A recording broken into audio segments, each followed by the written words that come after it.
ये कहानी केवल मनोरंजन के उद्देश्य से बनाई गई है। इसमें वर्णित सभी पात्र, स्थान, घटनाएं और परिस्थितियां पूरी तरह से लेखक की कल्पना मात्र हैं। इनका किसी भी वास्तविक व्यक्ति, स्थान, घटना या संस्था से कोई संबंध नहीं है। यदि कोई समानता संयोगवश प्रतीत होती है तो इसे मात्र एक संयोग समझा जाए। इस चैनल पर प्रस्तुत सभी कहानियां काल्पनिक या फिक्शन आधारित होती हैं। कृपया इन्हें केवल एक मनोरंजन सामग्री के रूप में लें और वास्तविकता से जोड़ने का प्रयास न करें। धन्यवाद। अध्याय 79। तारा खन्ना थोड़ा हैरान थी। पहले का हिस्सा सिर्फ एक प्रस्तावना थी और अब तुरंत उच्च चरम है। लेकिन रोहन मल्होत्रा पहले ही काफी मूर्खतापूर्ण व्यवहार कर चुका है। क्या वह अब इससे भी ज्यादा मूर्ख हो सकता है? जी हाँ, रोहन मल्होत्रा ने सभी को एक ऐसी प्रस्तुति दी जो कल्पना से परे थी। रोहन मल्होत्रा परिवार, क्या तुम जानते हो, सचिन राणे सबसे खराब नहीं है, अनिल कांबले और कुणाल शेट्टी उससे भी बदतर हैं। दोनों ने फैन के साथ सोया है और दूसरी लड़कियों का पेट बड़ा कर दिया है। अनिल कांबले तो और भी मजेदार है। वह लड़की को गर्भपात के लिए पैसे देता है। कुणाल शेट्टी तो असली कुत्ता है। वह यह मानने से इनकार करता है कि बच्चा उसका है। वह लड़की को उससे पैसे मांगने के लिए उकसाता है और फिर पुलिस को बुलाकर लड़की पर उगाही और जबरन वसूली का आरोप लगाता है। अगर लड़की गर्भवती न होती तो वह निश्चित रूप से जेल जाती। लाइव प्रसारण कक्ष में बैरेज और बढ़ गए। अरे, सच है या झूठ? क्या कुणाल शेट्टी इतना कुत्ता है? क्या उनकी पत्नियां नहीं हैं? ये निमा फिर भी फैन के साथ सो रहा है। क्या ये शादी में धोखा नहीं है? भाई रोहन, तू थोड़ा तीखा है। तू अकेले ही सचिन राणे, कुणाल शेट्टी और अनिल कांबले से लड़ने जा रहा है। क्रिम्सन स्टार एंटरटेनमेंट के मालिक विनोद चौहान ने रोहन मल्होत्रा को फोन किया। रोहन मल्होत्रा ने फोन उठाया और बदतमीजी से बोला, क्या कर रहा है? क्या बात है? मेरे लाइव इंटरेक्शन को परेशान कर रहा है। विनोद चौहान, तूने कौन सी गलत दवा खा ली? क्या तू बिना दिमाग के बाहर निकल गया? जल्दी लाइव प्रसारण बंद कर, वरना तुझे अच्छा नहीं लगेगा। रोहन मल्होत्रा, अरे तू फिर से मुझे डराने आया। क्यों न तू मुझे कुछ रंग दिखाए, तुझे नहीं पता कि लोगों का सम्मान कैसे करना है। विनोद चौहान, तूने कंपनी की महिला एंकर को कैसे परेशान किया, पूनम मोरे को तुझसे मालकिन बनने के लिए मजबूर किया, एंकर की तनख्वाह काटी और टैक्स चोरी की। एक के बाद एक करके खुलासा करने की मैं कैसे हिम्मत कर सकता हूँ? विनोद चौहान, रोहन मल्होत्रा, तू बकवास की तलाश क्यों नहीं करता? रोहन मल्होत्रा, कमाल है, तू मुझे डराने की हिम्मत करता है। तुझे कुणाल शेट्टी की पत्नी के साथ अफेयर है और उसके गर्भ में बच्चा बहुत संभावना है कि तेरा है। क्या तुझे लगता है कि कोई नहीं जानता? विनोद चौहान, रोहन मल्होत्रा, तू। विनोद चौहान ने तुरंत फैसला लिया और जल्दी से फोन काट दिया। ऐसे ही चलता रहा तो पता नहीं ये कमीना रोहन मल्होत्रा क्या कहेगा। कुणाल शेट्टी ने जल्दी से विनोद चौहान को फोन किया। कुणाल शेट्टी, क्या रोहन मल्होत्रा ने अभी जो कहा वह सच है? विनोद चौहान, तू भी उसके साथ पागल हो गया। कुणाल शेट्टी, उसने जो दूसरी बातें कही थीं वे सच हैं। मेरे पास इसे न मानने का कोई कारण नहीं है। विनोद चौहान, मैं तुझे चेतावनी देता हूं, अगर तू वाकई मेरी पत्नी के साथ अस्पष्ट है तो मुझे तुझे मारना होगा। फोन काटकर कुणाल शेट्टी जल्दी से घर की ओर भागा। उसे अपनी पत्नी को अस्पताल ले जाकर डीएनए टेस्ट करवाना है। अगर बच्चा उसका नहीं है तो उसे जल्दी योजना बनानी होगी। इस समय रोहन मल्होत्रा अभी भी फैन के साथ इंटरेक्शन कर रहा है। बैरेज, भाई रोहन, तू कमाल है। तू वाकई कुछ भी कहने की हिम्मत करता है। क्या तुझे उनके बदले का डर नहीं? भाई रोहन, और कुछ विस्फोटक चीजें उजागर कर। मैं हंसते हंसते मर जाऊंगा। कुणाल शेट्टी की पत्नी के गर्भ में बच्चा उसका नहीं है। मुझे पिता बनना पसंद है। हा। भाई रोहन का व्यवहार आत्मविनाश के बराबर है। अगर क्रिम्सन स्टार एंटरटेनमेंट ने वाकई टैक्स चोरी की तो उसे निश्चित रूप से प्रतिबंधित कर दिया जाएगा। रोहन मल्होत्रा, बदला? क्या वे मुझ पर बदला लेने की हिम्मत करते हैं? मुझे अच्छी तरह पता है कि उन्होंने क्या किया है। अगर मैं वाकई गुस्सा हो गया तो मैं पुलिस स्टेशन जाकर उनकी शिकायत करूंगा। क्या तुम और बातें सुनना चाहते हो? फिर बैरेज का स्टाइल तुरंत बदल गया। स्क्रीन हाँ से भर गई। रोहन मल्होत्रा, मैं तुम्हें अपने बारे में और कुछ जानकारी दूंगा। लाइव प्रसारण कक्ष में लगभग 6 मिलियन दर्शक और भी उत्साहित हो गए। खबर उजागर करने वाले को देखा है लेकिन आत्मविनाश करने वाले को नहीं देखा। रोहन मल्होत्रा की बुद्धि वाकई चिंताजनक है। बैरेज, भाई रोहन, जल्दी खबर उजागर कर इसे और विस्फोटक होना चाहिए। अगर यह उबाऊ है तो खबर मत उजागर कर। कुणाल शेट्टी, उनके पास सब समस्याएं हैं। तू उनके साथ एक ही तरह का है। तू साफ नहीं है ना? भाई रोहन, अपनी कहानी बता। रोहन मल्होत्रा, चूंकि तुम मेरी कहानी इतना जानना चाहते हो तो मैं तुम्हें बताता हूँ। मैं एक असली इंसान हूं और मैं कभी नहीं छिपाऊंगा। दरअसल मेरा सचिन राणे और उसकी पत्नी के साथ अफेयर है। जब सचिन राणे बाहर व्यावसायिक गतिविधियों में भाग लेने जाता है, मैं उसके घर जाकर उसकी पत्नी की देखभाल करता हूँ। मैं तुम्हें चुपके से बताता हूँ कि सचिन राणे की पत्नी के बाएं कूल्हे पर एक मूंगफली के दाने जितना बड़ा तिल है। हाहा, बैरेज का स्टाइल बदल गया और सबने हड़प लिया, स्क्रीन पर कब्जा कर लिया। रोहन मल्होत्रा, सचिन राणे आमतौर पर तुम्हें पीठ पीछे मूर्ख कहता है। क्या तुम जानते हो मैं तुम्हें क्या कहता हूँ? हाहा, मैं भी तुम्हें मूर्ख कहता हूँ। बैरेज तुरंत गायब हो गए, लेकिन कुछ सेकंड बाद बैरेज फट पड़े। सब रोहन मल्होत्रा को गाली दे रहे थे। निमा, तू मूर्ख है, तेरा पूरा परिवार मूर्ख है। तू सुअर का सिर, उनकी बुद्धि बहुत कम है। तू आज उड़ रहा है। कमाल है, तू वाकई खुद को उड़ा देना चाहता है ना? कमाल है, जब तू हमसे उपहार मांगता था तब तू पोते की तरह था। तूने वास्तव में हमें पीठ पीछे गाली दी। कमाल है। हट जा निमा, उसे पैसे दे और उससे गाली खा। मैं इसे बर्दाश्त नहीं कर सकता। रोहन मल्होत्रा, कमाल है। मुझे डराने की कोशिश। जो लोग बाहर निकल रहे हैं वे असली फैन नहीं हैं और मुझे उनकी परवाह नहीं। मुझे विश्वास है कि मल्होत्रा सेना का असली परिवार बाहर नहीं निकलेगा। भले ही मैं तुम्हें मूर्ख कहूं, तुम लोग फिर भी मुझे उपहार देने के लिए लड़ रहे हो, है ना? ये कहने पर इतना तिरस्कार क्यों महसूस होता है? वे फैन जो उसे गाली खाते हुए उपहार देते थे कितने नीचे गिर गए। बैरेज, तेरी माँ को स्वाइप कर। घर जा और निमा को स्वाइप करने के लिए ढूंढ। इस व्यक्ति की बुद्धि नकारात्मक है। यह क्या बकवास है? मैं बाहर निकल रहा हूं और फिर कभी इंटरनेट सेलिब्रिटीज को उपहार नहीं दूंगा। सतह पर हमें परिवार कहते हैं, लेकिन पीठ पीछे हमें गाली देते हैं। कमाल है, मैं गाली खाने के लिए पैसे देकर इतना सस्ता कैसे हो सकता हूँ?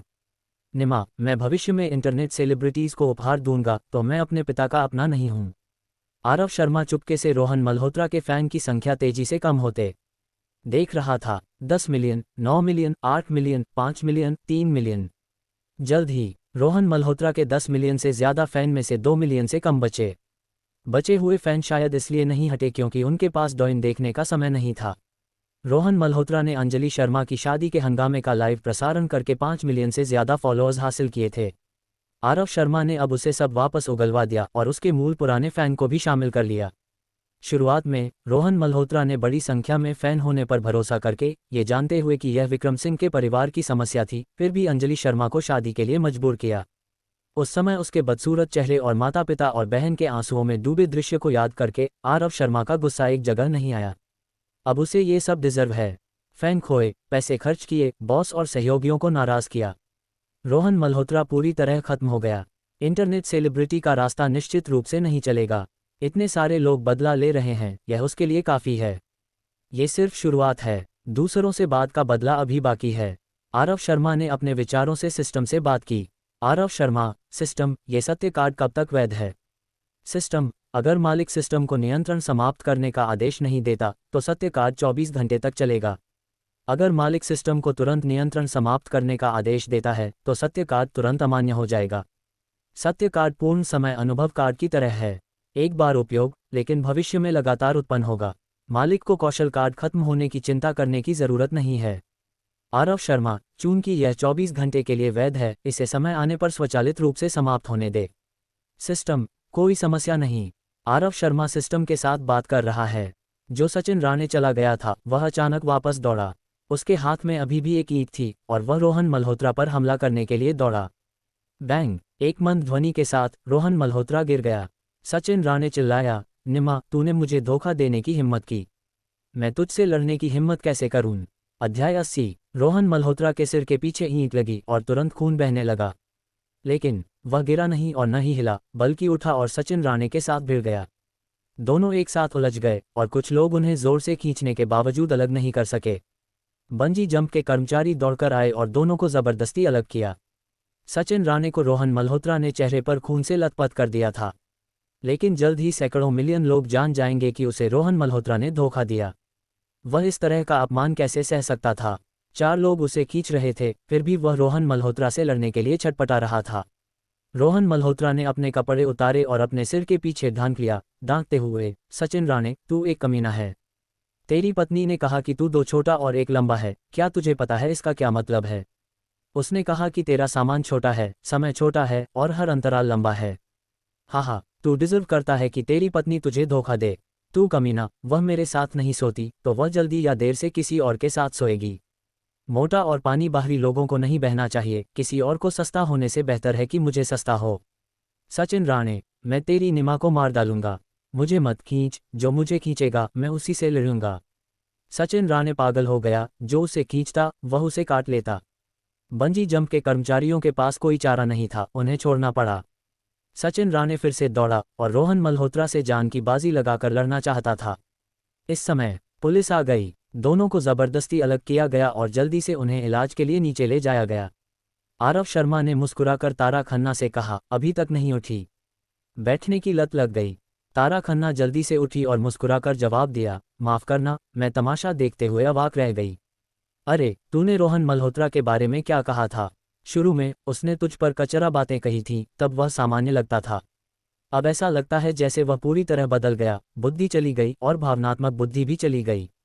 बेशक सत्यकार्ड प्रभावी हो गया था और आरव शर्मा ने सिस्टम के माध्यम से उसके शब्दों और कर्मों को नियंत्रित किया। लेकिन आरव शर्मा निश्चित रूप से सच नहीं बता सकता। भले ही वह कहे, तारा खन्ना विश्वास नहीं करेगी। आरव शर्मा, मुझे लगता है ये सामान्य है। रोहन मल्होत्रा ऐसा व्यक्ति लगता है जो दिखावा करना पसंद करता है। बस कोई उसकी तारीफ कर दे और उसे उकसा दे तो ऐसी बुद्धिहीन चीज करना सामान्य है। तारा खन्ना, ये सच है। मैंने लोगों को सिर्फ दिखावा करने के लिए आधा साल इंस्टेंट नूडल्स खाते हुए फ्रूट फोन खरीदते देखा है। उस तरह के व्यक्ति के व्यवहार को सामान्य मानव सोच से नहीं समझा जा सकता। आरव शर्मा, हाँ बिल्कुल। इससे ज्यादा बात नहीं करते, मुझे बहुत भूख लगी है, चलो नीचे खाना खाते हैं। तारा खन्ना ने सिर हिलाया। दोनों एक साथ अरावली हिल्स पार्क से नीचे उतरे। पार्क से बाहर तारा खन्ना ने पूछा, क्या खाना है? आरव शर्मा ने अपनी दाहिनी ओर देखा और बोला, चल तुझे माल टैंक खाने ले चलता हूँ। मुझे पता है कि पास में एक माल टैंक बहुत स्वादिष्ट है। तारा खन्ना के लिए माल टैंक कॉलेज में खाया जाता था। कॉलेज से स्नातक होने के बाद उसने फिर से नहीं खाया। ताज होटल्स ग्रुप के सीईओ की बेटी के रूप में वह आमतौर पर पश्चिमी भोजन या विभिन्न व्यंजनों के मशहूर पकवान खाती है। यहाँ तक कि अगर यह सामान्य भोजन है तो उसे रंग और स्वाद से भरा होना चाहिए। आरव शर्मा के माल टैंक खाने की बात सुनकर उसने बिना हिचक के सिर हिलाकर सहमति दे दी। स्कूल के समय की तलाश करना भी अच्छा है। दोनों दो ट्रैफिक लाइट चौराहों से गुजरे लेकिन अभी तक नहीं पहुंचे थे। तारा खन्ना ने शिकायत की, भाई इतना दूर भी पास कहलाता है? क्या तुझे पास शब्द की गलतफहमी है? आरव शर्मा, मैंने सिर्फ 2 गलियां पार की हैं, तू इसे बर्दाश्त नहीं कर सकती। तारा खन्ना, सिर्फ 2 गलियां? मैं पहले खाने से भूखी और थकी हुई हूँ। मैं एक कदम भी और नहीं चलना चाहती। तू कहता है सिर्फ 2 गलियां? कितना दूर है? आरव शर्मा ने सामने की शाखा सड़क की ओर इशारा किया और बोला, उस सड़क पर थोड़ा अंदर जाओ और जल्दी पहुंच जाएंगे। तारा खन्ना, चल। दोनों ने अपनी गति तेज की और जल्द ही आरव शर्मा ने जिस माल टैंक की बात की थी वहां पहुंच गए। जब मालकिन ने देखा कि यह आरव शर्मा है, वह तुरंत हैरानी से मुस्कुराए, वाह आरव शर्मा, तू यहाँ कैसे? आरव शर्मा, काफी समय से नहीं मिले, मुझे बहुत याद आई। मुझे नहीं पता कि मालकिन हाल में मोटी हुई है या अभी भी पतली है, तो मैं देखने आया। इससे मालकिन इतनी खुश हुई, उसने औजार नीचे रखा और मुंह ढंककर हंस पड़ी। आरव शर्मा ने हैरान तारा खन्ना को दुकान में प्रवेश करने का इशारा किया। मालकिन ने जल्दी से अपने भाव संभाले और मुस्कुराकर पूछा, तू कर सकता है लड़के? इतनी खूबसूरत गर्लफ्रेंड ढूंढ ली। ये फिगर बहुत अच्छा है, मैं असली नाम से ईर्ष्या करती हूँ। आरव शर्मा, गलतफहमी मत कर, वह वाकई मेरा पीछा जोर शोर से कर रही है, लेकिन मैंने अभी तक हामी नहीं भरी। तारा खन्ना, मालकिन, दोनों आरव शर्मा से स्तब्ध रह गए। फिर मालकिन हंसी और बोली, मैं तेरा भूत मानूं। उसे अंदर ले जा और बैठा, और जो खाना चाहता है उसे पका। आरव शर्मा, ठीक है, तू दूसरों का अभिवादन कर और मैं हमारा ध्यान रखूंगा। मालकिन, ही, ठीक है, फिर मैं तुझसे शिष्टाचार नहीं करूंगी। आरव शर्मा, शिष्टाचार की जरूरत नहीं। आरव शर्मा तारा खन्ना को दुकान में ले गया और एक कोने की सीट ढूंढकर बैठ गया। तारा खन्ना, क्या तू उससे परिचित है? आरव शर्मा, जब मैं कॉलेज में था, मैं सर्दी और गर्मी की छुट्टियों में यहाँ पार्ट टाइम काम करने आता था। मेरी पूर्व गर्लफ्रेंड बहुत पैसे खर्च करती थी। मुझे परिवार से मांगने में शर्मिंदगी होती थी, तो मैं सिर्फ पार्ट टाइम काम करके उसे सपोर्ट कर सकता था।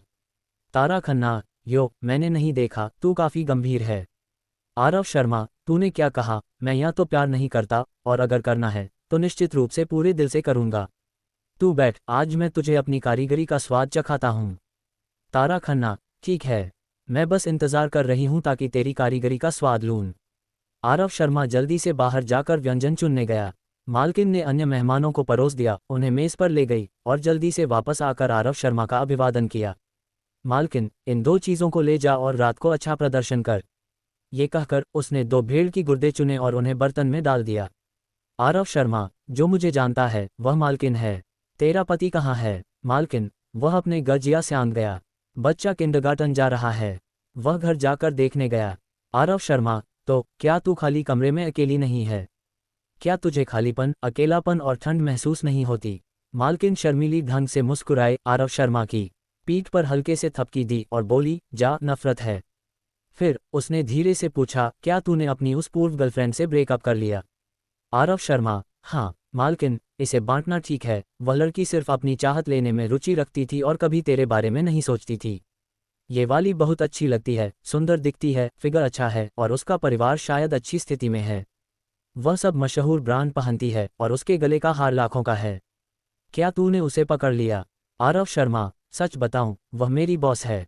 मालकिन, बॉस? फिर वह तुझे साथ माल टैंक खाने के लिए तैयार है, इसका मतलब है कि उसे तुझमें अच्छा लगाव है। तुझे जल्दी करना होगा और उसे पकड़ लेना होगा। झांग एलिंग ने कहा था कि एक औरत का दिल पकड़ने के लिए पहले उसका पेट पकड़ना होगा। उसके लिए एक कटोरा माल टैंक पका, जो वह कभी नहीं भूलेगी। आरव शर्मा, क्या झांग एलिंग ने ऐसा कहा था? उसने कहा था कि एक औरत का दिल जीतने के लिए पहले उसकी। मालकिन लाल हो गई और बोली, दुष्ट। दोनों खुशी से बात कर रहे थे। दरवाजे के पास बैठा एक जोड़ा अचानक झगड़ने लगा। दोनों युवा दिखते थे, 10 साल के। लड़की रोई, मैं ट्रेन से इतनी दूर तुझसे मिलने आई। तूने मुझे एक रात में 13 बार चौदा और अब तू मुझे 10 रुपये का माल टैंक खिला रहा है। क्या तू इंसान है? लड़का थोड़ा शर्मिंदा दिखा। देखने में वह एक छात्र था, उसके पास लड़की को खाने के लिए ज्यादा पैसे नहीं थे। लेकिन उसने 13 जीरो बनाए हैं और अब लोगों को 10 रुपये का माल टैंक खिलाना थोड़ा अनुचित है। मालकिन ने बहुत तेजी से जवाब दिया और जल्दी से आगे बढ़कर बोली, दोनों, क्या खाना पर्याप्त नहीं है? हम आज एक गतिविधि कर रहे हैं और बेतरतीब ढंग से एक जोड़े को मुफ्त माल टैंक दे रहे हैं। मैंने तुम्हें चुना। रुको, मैं तुम्हारे लिए एक और कटोरा बनाती हूँ। लड़के ने जल्दी से मालकिन को खुशी से धन्यवाद दिया। बस लड़की सिर्फ सिर झुकाकर रोती रही। शायद उसे अब यहाँ आने का पछतावा हो रहा था। आरव शर्मा ने सामग्री चुनी और खुद पकाया। माल टैंक का सार मसाले में है। जब तक मसाले तैयार हैं, ये स्वादिष्ट है।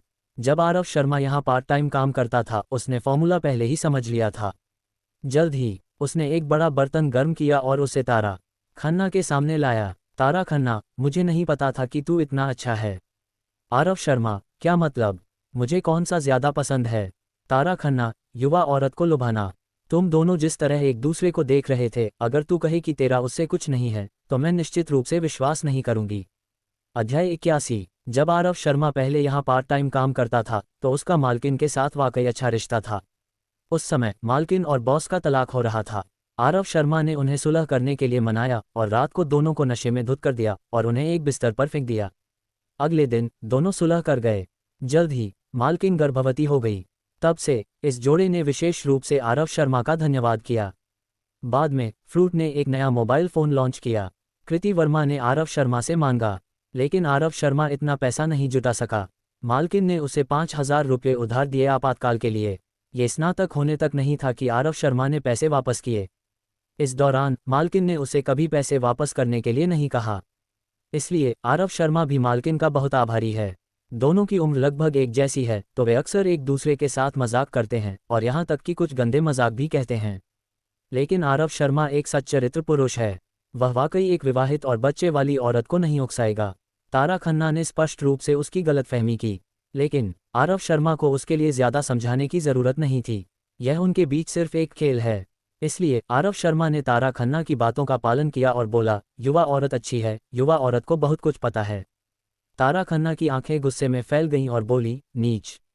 आरव शर्मा, मेरे द्वारा विशेष रूप से तेरे लिए बनाए गए माल टैंक को आजमा। मैं गारंटी देता हूं कि तू इसे अपनी जिंदगी भर नहीं भूलेगी। तारा खन्ना, मैं इतनी भरी हुई हूं, मैं खाना नहीं चाहती।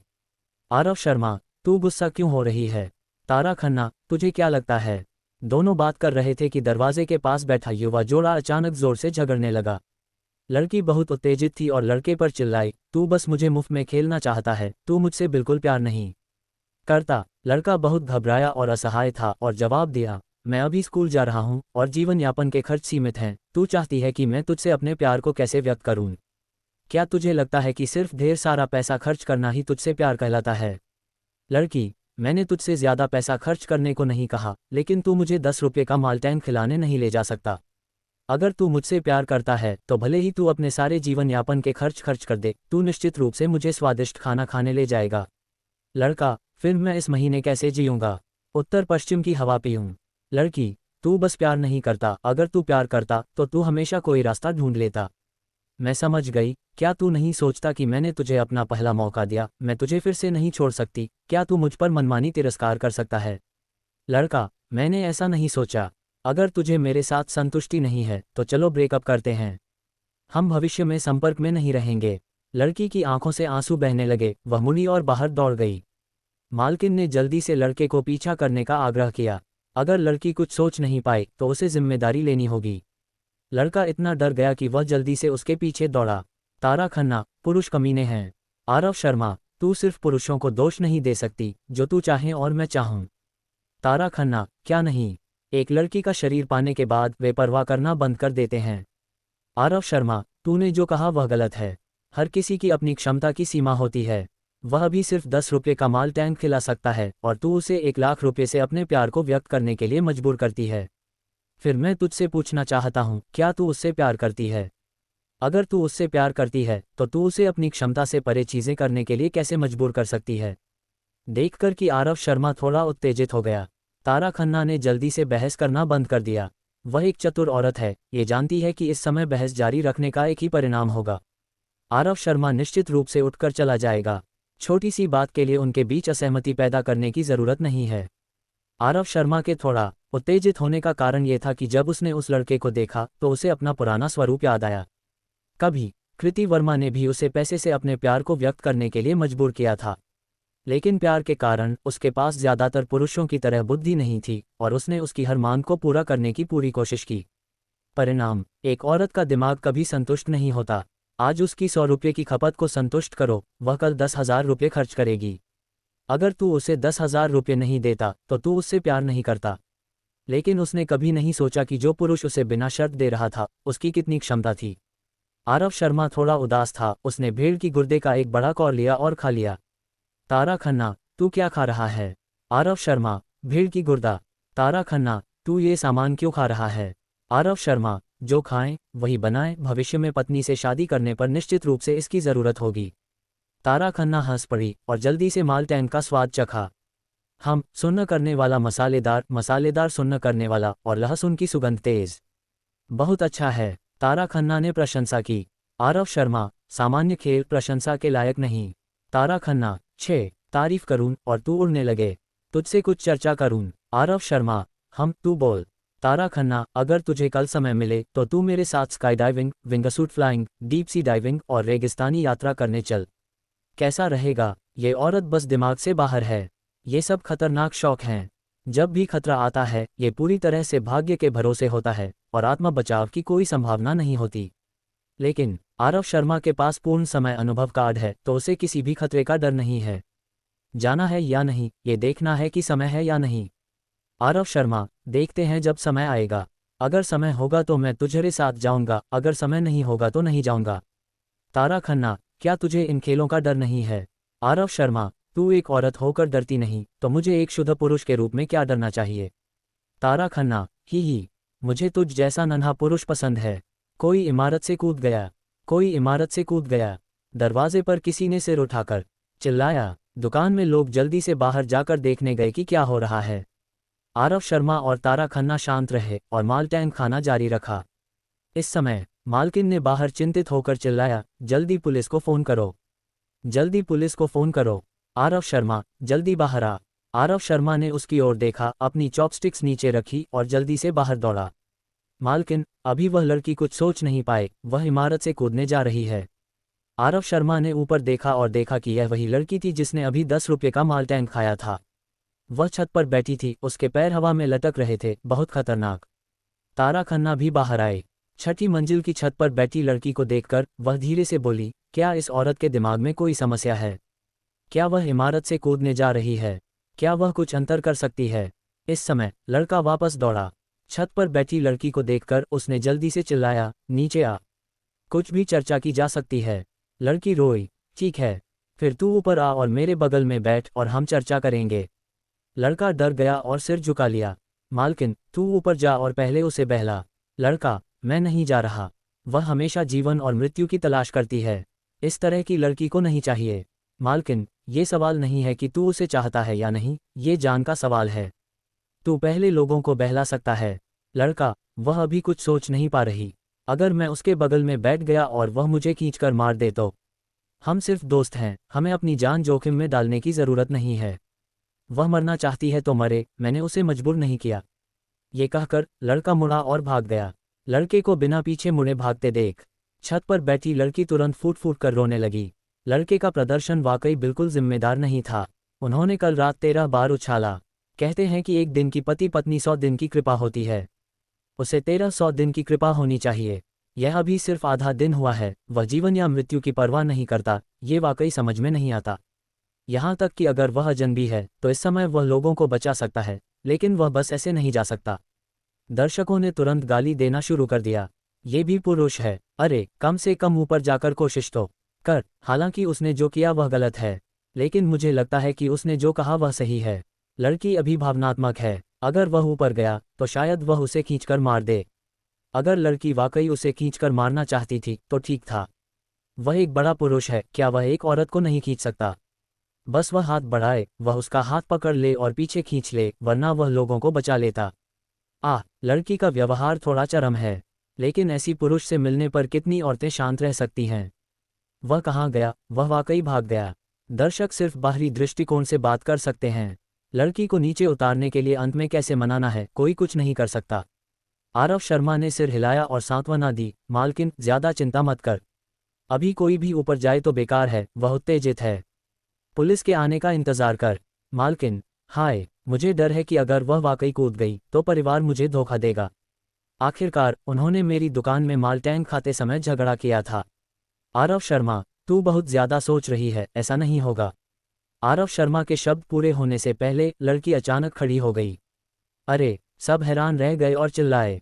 कुछ और गर्मजोशी वाले चाचा और चाची लड़की पर चिल्ला रहे थे, मत कूद, मत कूद। आज हवा कम नहीं थी। लड़की छत के किनारे पर खड़ी थी। भले ही वह कूदना नहीं चाहती, शायद हवा का एक झोंका उसे नीचे ले जा सकता है। हमेशा एक शब्द में, स्थिति बहुत गंभीर थी। इस समय सिस्टम ने एक रिमाइंडर जारी किया। सिस्टम द्वारा शुरू किया गया अस्थायी कार्य, कोई नकद और सामग्री पुरस्कार नहीं। कृपया देखने के लिए क्लिक करें। आरव शर्मा ने जल्दी से अपने दिमाग से देखने के लिए क्लिक किया। सिस्टम, अस्थायी कार्य सामग्री, इमारत से कूदने वाली लड़की को बचाएं। कार्य पूरा करने पर रहस्यमयी शक्ति, नागराज संगठन का पुरस्कार मिलेगा। कृपया तय करें कि कार्य स्वीकार करना है या नहीं। अध्याय 82, नागराज संगठन क्या है? यह इतना क्यों लगता है जैसे किसी संगठन का नाम है? आरव शर्मा ने जल्दी से अपने दिमाग से सिस्टम से पूछताछ की। आरव शर्मा, सिस्टम, नागराज संगठन क्या है? सिस्टम, यह एक रहस्यमयी संगठन है। उनका नेता शुक्र ड्रैगन किंग कहलाता है। पिछले शुक्र ड्रैगन किंग की मृत्यु कई साल पहले हो चुकी है। जब तक मालिक कार्य पूरा करता है, सिस्टम उन्हें पूरी तरह से बदल देगा और उन्हें केवल मालिक के प्रति वफादार बना देगा। विशिष्ट स्थिति की विस्तृत जानकारी मालिक को पुरस्कार प्राप्त करने के बाद दी जाएगी। आरव शर्मा, ठीक है, फिर मैं मिशन स्वीकार करता हूँ। सिस्टम, निर्देश प्राप्त हुआ, मालिक कृपया कार्य जल्द से जल्द पूरा करें। पीएस, पुलिस और अग्निशमन दल जल्द ही आ रहे हैं, मालिक को गति बढ़ाने की जरूरत है। अगर वे लड़की को बचा लेते हैं तो पुरस्कार चला जाएगा। मिशन स्वीकार करना आसान है, मुख्य बात यह है कि इसे कैसे पूरा किया जाए। लड़की के हाव भाव से देखकर वह वाकई आत्महत्या करना चाहती थी। अगर कोई सीधे ऊपर गया तो वह उत्तेजना के कारण नीचे गिर सकती थी। मालकिन बहुत चिंतित थी और बड़बड़ाई, हे भगवान, पुलिस अभी तक क्यों नहीं आई? अगर कोई मर गया तो मैं बर्बाद हो जाऊंगी। आरव शर्मा को अचानक एक विचार आया और उसे एक समाधान सूझा। उसने अपने बाएं हाथ से मालकिन को अपनी बाहों में खींच लिया। उसने अपने दाएं हाथ से तारा खन्ना को अपनी बाहों में खींच लिया। इस हरकत ने न केवल तारा खन्ना और मालकिन को डरा दिया, बल्कि दर्शकों को भी हैरान कर दिया। अरे, यह क्या हो रहा है? क्या आजकल के युवा इतने मज़े करने में माहिर हैं? मालकिन ने अपनी आंखें चौड़ी की और उसका चेहरा लाल हो गया। उसे नहीं पता था कि क्या कहना है, तो वह बस चुप रही।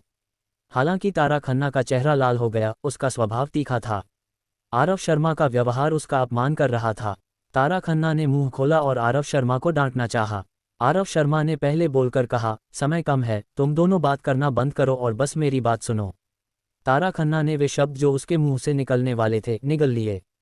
आरव शर्मा, तारा खन्ना, अब तू मेरी गर्लफ्रेंड है।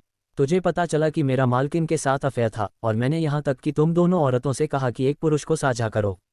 तू इसे स्वीकार नहीं कर सकी और तू आत्महत्या करना चाहती थी और फिर तू ऊपर दौड़ गई और इमारत से कूदना चाहती थी।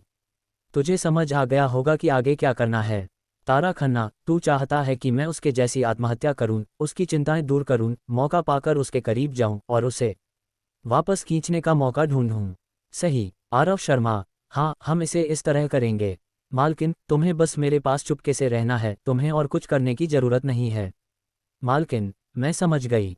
तारा खन्ना बहुत खुश थी। पहले आरव शर्मा ने होटल में उसके सिर पर मारा था, अब उसे आखिरकार बदला लेने का मौका मिला। बस करो। तारा खन्ना तुरंत आरव शर्मा की बाहों से छूटी और गुस्से में चिल्लाई, वाह कमीना। फिर उसने अपना हाथ बढ़ाया और आरव शर्मा को थप्पड़ मारा। सौभाग्य से आरव शर्मा तैयार था और पहले ही बच गया। उसने आरव शर्मा के सिर पर मारा, चेहरे पर नहीं। लड़ाई के बाद तारा खन्ना ने अपना चेहरा ढंका और ऊपर दौड़ गई। जल्द ही तारा खन्ना इमारत की छत पर दौड़ गई और किनारे की ओर रोते हुए भागी। लड़की ने तुरंत चेतावनी दी, यहाँ मत आ वरना मैं कूद जाऊंगी। तारा खन्ना, चल कूदते हैं, एक साथ कूदते हैं। वो आरव शर्मा ने जल्दी से चिल्लाया, तारा नीचे आ, हंगामा मत कर। तारा खन्ना ने जोर से जवाब दिया, वाह कमीना, तूने मुझे धोखा दिया, मैं तेरे सामने मर जाऊंगी। मैं चाहती हूं कि तू अपनी जिंदगी भर अपराधबोध महसूस करे। आरव शर्मा, आवेग में मत आ, मैं अभी ऊपर आता हूं। तारा खन्ना, ऊपर मत आ, अगर तूने पीछा किया तो मैं तुरंत नीचे कूद जाऊंगी। बोलते हुए उसने एक कदम आगे बढ़ाया, केवल बाएं पैर से मंजिल के किनारे पर कदम रखा और दाएं पैर को हवा में लटका दिया। नीचे के लोग डर से चीख पड़े। आरव शर्मा का दिल भी धड़क गया। यह पागल औरत बस अभिनय कर रही है, इतना यथार्थवादी अभिनय करने की जरूरत नहीं है। आरव शर्मा ने जोर से जवाब दिया, आवेग में मत आ, आवेग में मत आ, मैं ऊपर नहीं आऊंगा, तू थोड़ा पीछे हट। तारा खन्ना बैठ गई, अपना चेहरा ढंका और रोने लगी। उसके पास वाली लड़की ने पूछा, तुझे क्या हुआ? ऐसा लगता है कि वह भी तुझे और माल टैंक की मालकिन को गले लगा रहा था। क्या बात है तारा खन्ना, तूने भी देखा, वह मालकिन के साथ छेड़खानी कर रहा था। मैंने उससे पूछा कि उस कुतिया के साथ उसका क्या रिश्ता है और उसने कहा कि वे सिर्फ दोस्त हैं। अभी अभी उसने वास्तव में हम दोनों को गले लगाया और कहा कि हम दोनों एक साथ उसकी सेवा करें और हम तीनों भविष्य में एक साथ रहें। मैं क्या कर सकती हूँ? मैं उससे बहुत प्यार करती हूँ, लेकिन वह मेरे साथ ऐसा करता है, मुझे लगता है कि जीने की कोई ज़रूरत नहीं है। वो लड़की को लगा कि तारा खन्ना बहुत दयनीय है, उससे कहीं ज़्यादा दयनीय। इसकी तुलना में उसका अनुभव कुछ भी नहीं लगता था। लड़की ने अपनी मर्जी से तारा खन्ना के पास जाकर एक कागज़ निकाला और उसे दे दिया, सांत्वना देते हुए, मत रो, पुरुष इतने नीच हैं। मैं तुझसे बेहतर नहीं हूँ। तूने भी देखा, वह डरकर भाग गया। हाँ, मेरा पहला प्यार बस ऐसे चला गया। मैंने उसे अपना पहला मौका दिया और बदले में वह इतनी गैर जिम्मेदारी से भाग गया। तारा खन्ना, हम दोनों दुखी लोग हैं। हाय लड़की, किसने कहा कि ऐसा नहीं है? तारा खन्ना, देख देख, वह लोमड़ी उसके साथ चिपक रही है। मैं वाकई इस व्यभिचारी जोड़े को मार डालना चाहती हूँ। लड़की ने देखा, आरव शर्मा अपने माता पिता को गले लगा रहा था और कुछ फुसफुसा रहा था। लड़की, ये कमीना, तू वहाँ ऊपर है, उसके लिए मरने को तैयार है, लेकिन वह नीचे दूसरी औरत को गले लगा रहा है और उससे मीठी बातें कर रहा है। बहन, तू इसके लायक नहीं है। तारा खन्ना, लेकिन मैं क्या कर सकती हूँ? क्या मुझे उसकी विकृत मांग मान लेनी चाहिए और दो औरतों को एक पुरुष को साझा करने देना चाहिए? लड़की, ये बिल्कुल संभव नहीं है। तू उस कमीने को उसकी मनमानी कैसे करने दे सकती है? लेकिन इस तरह मरना निश्चित रूप से इसके लायक नहीं है। उसकी शक्ल से उसे परवाह नहीं कि तू जीवित है या मर गई। ऐसे में चल, हम उन्हें एक साथ खींचकर मरें। तारा खन्ना ने थोड़ा सोचा, सिर हिलाया और बोली, इसमें दम है। बहन, मेरी मदद कर। वैसे भी हम दोनों मरना चाहते हैं, तो तू मेरी मदद कर उस कुतिया को पकड़ने में, और मैं उस कमीने को पकड़ूंगी और हम एक साथ मरेंगे। हमें यमलोक के रास्ते पर एक साथ ही मिलेगा। लड़की, मुझे अचानक मरने की इच्छा नहीं हो रही। तू इतनी दयनीय लग रही है और कमीना तुझ पर तरस भी नहीं खाता। अगर मैं इस तरह मर गई तो कमीना इसे देखेगा भी नहीं, तुझ पर तरस खाने की तो बात ही छोड़ दे। तो मैं तेरी मदद करूंगी उस लोमड़ी को पकड़ने में और तू और कमीना एक साथ मर जाओ। तारा खन्ना, बहन, तुझे चीज़ों को अंत तक देखना होगा। तूने मरने का वादा किया था, तू बीच में कैसे छोड़ सकती है? छत पर दोनों को खुशी से बातें करते देख नीचे के लोग हैरान थे, वे क्या बात कर रहे हैं। वे शायद ये चर्चा कर रहे थे कि किस स्थिति में गिरना है ताकि वे ज़्यादा सुंदर ढंग से मरें। लड़कियां आखिरकार सभी सुंदर दिखना चाहती हैं। बस कर, वे पहले ही मर चुके हैं, फिर भी इसकी परवाह क्यों करते हैं। एक औरत का दिल समुद्र में सुई की तरह है। तू इसे सही कैसे अनुमान लगा सकता है। नीचे के लोग बात कर रहे हैं। तारा खन्ना और लड़की एक साथ मंजिल के किनारे से हट गए। 2 मिनट बाद दोनों नीचे चले आए। आरव शर्मा को खुश होने का समय नहीं मिला। लड़की दौड़कर आए और मालकिन को पकड़ लिया और चिल्लाई, बहन, मैंने तेरी मदद कर दी उस लोमड़ी को पकड़ने में, तुझे अब कमीने के साथ मरना चाहिए। तारा खन्ना, बहन, मुझे अचानक मरने की इच्छा नहीं हो रही।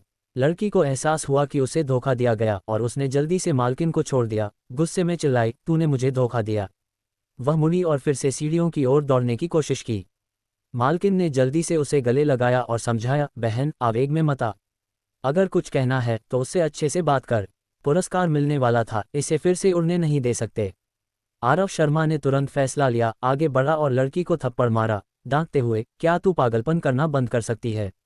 अगर तू मर गई तो क्या वह जानेगा। क्या वह तेरे लिए दुखी होगा। वह बस मेरी तरह अभी होगा, खुशी से दूसरी औरतों से मीठी बातें करेगा। समझी। अध्याय 83। आरव शर्मा के थप्पड़ ने लड़की को जगाया। बेशक मुद्दा ये थप्पड़ नहीं था, बल्कि यह था कि आरव शर्मा ने जो कहा। अब अगर वह मर गई तो वह पुरुष इसे नहीं देखेगा और उसके लिए दुखी नहीं होगा। वह सिर्फ दूसरी औरतों से मीठी बातें करेगा। वह छत पर थी तब उसे मरने की इच्छा नहीं थी। बस अभी उसे पता चला कि उसे धोखा दिया गया और वह अपनी इज्जत नहीं बचा सकी, इसलिए वह फिर से ऊपर दौड़ना चाहती थी। अब आरव शर्मा ने उसे थप्पड़ मारा, जिससे उसने पूरी तरह से आत्महत्या का विचार छोड़ दिया। मालकिन और अन्य औरतों का समूह बारी बारी से उसे सांत्वना देने और समझाने लगा। लड़की, 3 पैरों वाला मेढक ढूंढना मुश्किल है, लेकिन 2 पैरों वाले पुरुष बहुत हैं। तू एक पुरुष के लिए आत्महत्या क्यों करना चाहती है। आरव शर्मा ने जल्दी से सुधार किया, सामान्य पुरुषों के 3 पैर होते हैं। अगर तुझे 2 पैरों वाला पुरुष मिला तो उसे लेना नहीं चाहिए। औरतों का समूह तुरंत हंस पड़ा। प्रत्येक को आरव शर्मा ने इतना चिढ़ाया कि वे बाहर से जली और अंदर से नर्म हो गईं, उनके गाल लाल हो गए।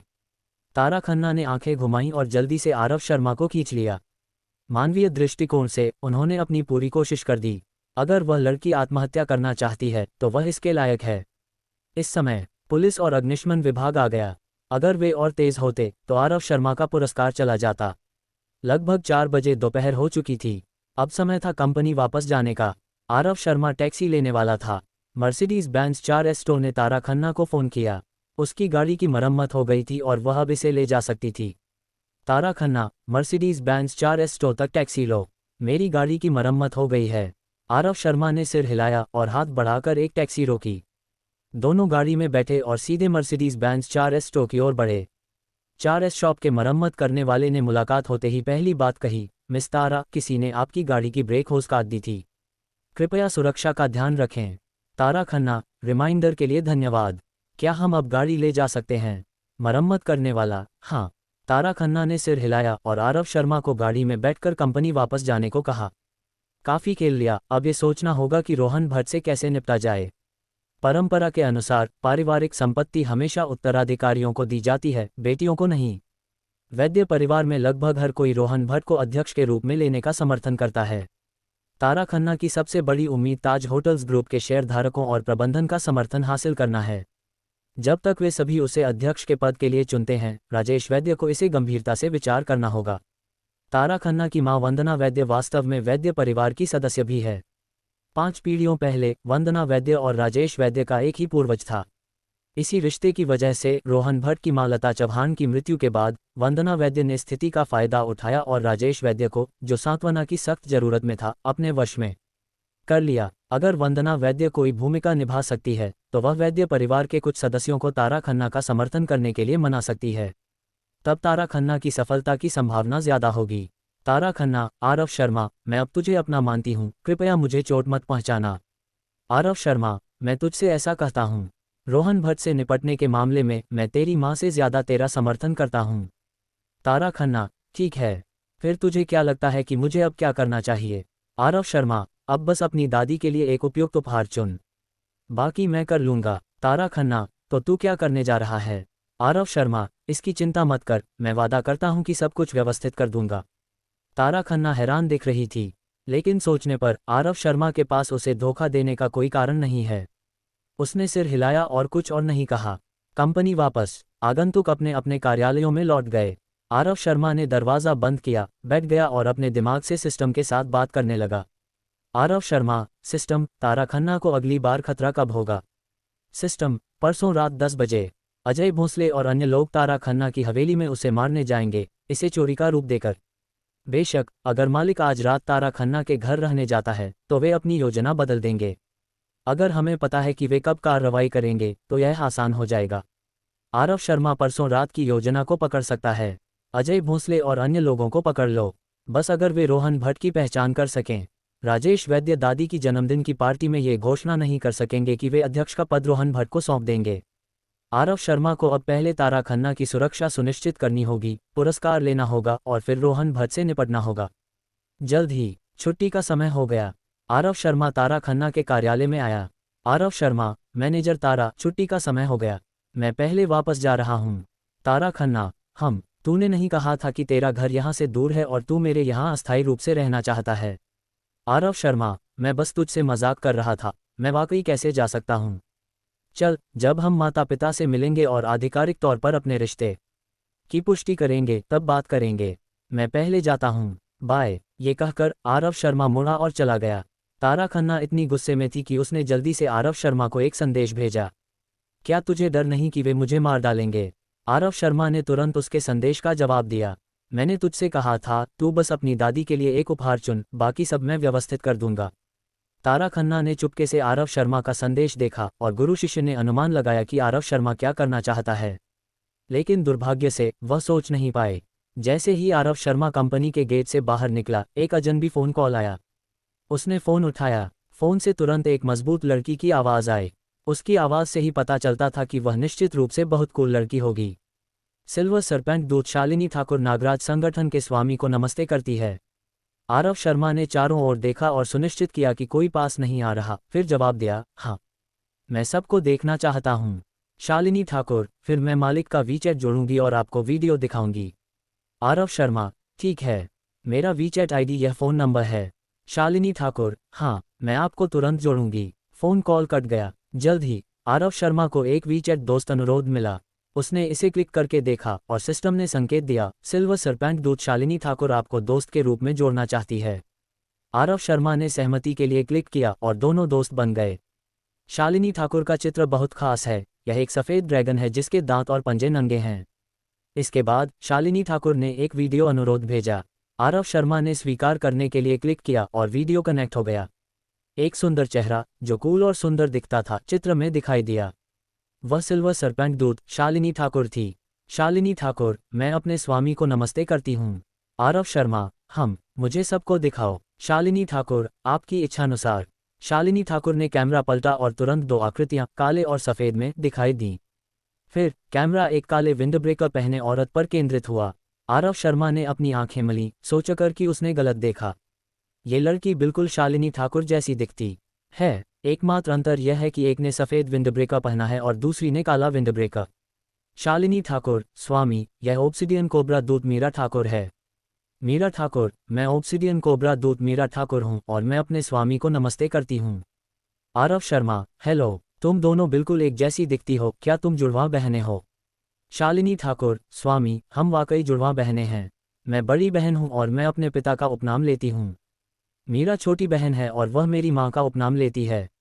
ये बहुत निष्पक्ष है। बड़ा बच्चा पिता का उपनाम लेता है और दूसरा बच्चा माँ का उपनाम लेता है। फिर कैमरा सफ़ेद विंडब्रेकर पहने लोगों के समूह की ओर मुड़ा। शालिनी ठाकुर, स्वामी, ये मेरे अधीनस्थ हैं। कुल 27 लोग हैं। वे दृश्य क्षेत्रों के लिए जिम्मेदार हैं। फिर कैमरा मुड़ा और काले विंडब्रेकर पहने लोगों के समूह पर केंद्रित हुआ। शालिनी ठाकुर, स्वामी, ये ऑब्सिडियन कोबरा दूत के अधीनस्थ हैं। कुल 27 लोग हैं। वे अंधेरे क्षेत्रों के लिए जिम्मेदार हैं। आरव शर्मा, तो तुम्हारे अधीनस्थ सिर्फ तुम्हारी बात मानते हैं और ऑब्सिडियन कोबरा दूत के अधीनस्थ सिर्फ ऑब्सिडियन कोबरा दूत की बात मानते हैं। शालिनी ठाकुर, सटीक रूप से कहें तो नागराज संगठन में हर कोई आपकी, स्वामी, बात मानता है। मेरे अधीनस्थ केवल सिल्वर सरपेंट के अधीनस्थों को नियंत्रित कर सकते हैं और ऑब्सिडियन कोबरा दूत केवल ऑब्सिडियन कोबरा दूत के अधीनस्थों को नियंत्रित कर सकता है। यह आरव शर्मा को समझ आ गया।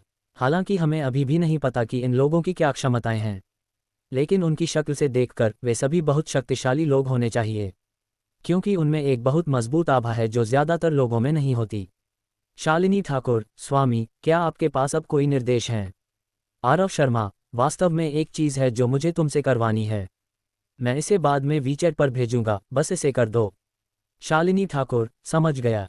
आरव शर्मा, चलो फ़ोन काटते हैं। शालिनी ठाकुर, अलविदा स्वामी। फ़ोन काट दिया। आरव शर्मा ने अपनी योजना को विस्तार से टाइप किया और शालिनी ठाकुर को पूरा करने के लिए भेज दिया।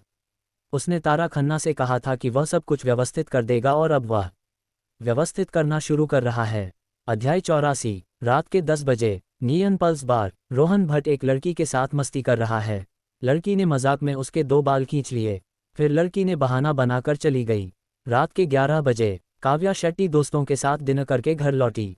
क्योंकि उसने थोड़ा ज्यादा पी लिया था, वह बिस्तर पर सो गई।